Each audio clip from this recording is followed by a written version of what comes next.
আসসালামু আলাইকুম প্রিয় দর্শক, সবাই কেমন আছেন? আলহামদুলিল্লাহ আমিও ভালো আছি। তো আজকে আপনাদের সাথে আছি আমি এমডি মিরাজুল ইসলাম। তো আজকে পাবনা আতাইকুলা বাজারে রসুনের দরদাম কীরকম যাচ্ছে এটা আপনাদের সবাইকে জানিয়ে দেব। আর যারা আমার চ্যানেলটি এখনও সাবস্ক্রাইব করেন নাই তারা অবশ্যই আমার চ্যানেলটি সাবস্ক্রাইব করে দেবেন।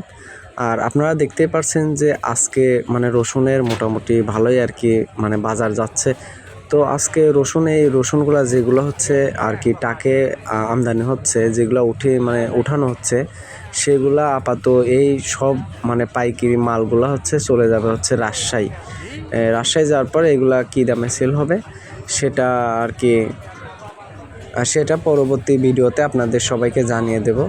আর রসুনের দরদাম যাচ্ছে হচ্ছে আপনার 7,500 থেকে 8,000-এর মধ্যে এরকম যাচ্ছে। আর যেগুলো হচ্ছে গুঁড়ো সেগুলো একটু দাম একটু কমে যাচ্ছে। আর যেগুলো একদম মোটামুটি ভালো, যেগুলা একদম সর্বোচ্চ মানের রসুন যেগুলা, ওইগুলার দাম যাচ্ছে আপনার একবারে 8,000 থেকে মনে করেন 8,100 এরকম দাম যাচ্ছে আর কি।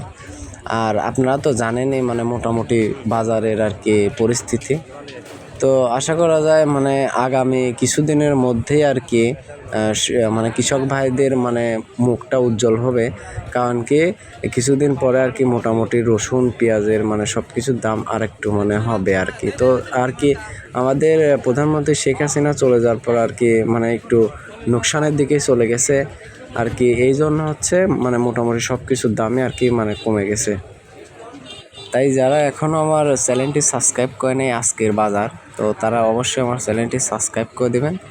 আর প্রবাস থেকে যারা ভিডিও দেখছেন তারা অবশ্যই আমার চ্যানেলটি সাবস্ক্রাইব করুন আর আমার চ্যানেলটির পাশে থাকবেন অবশ্যই।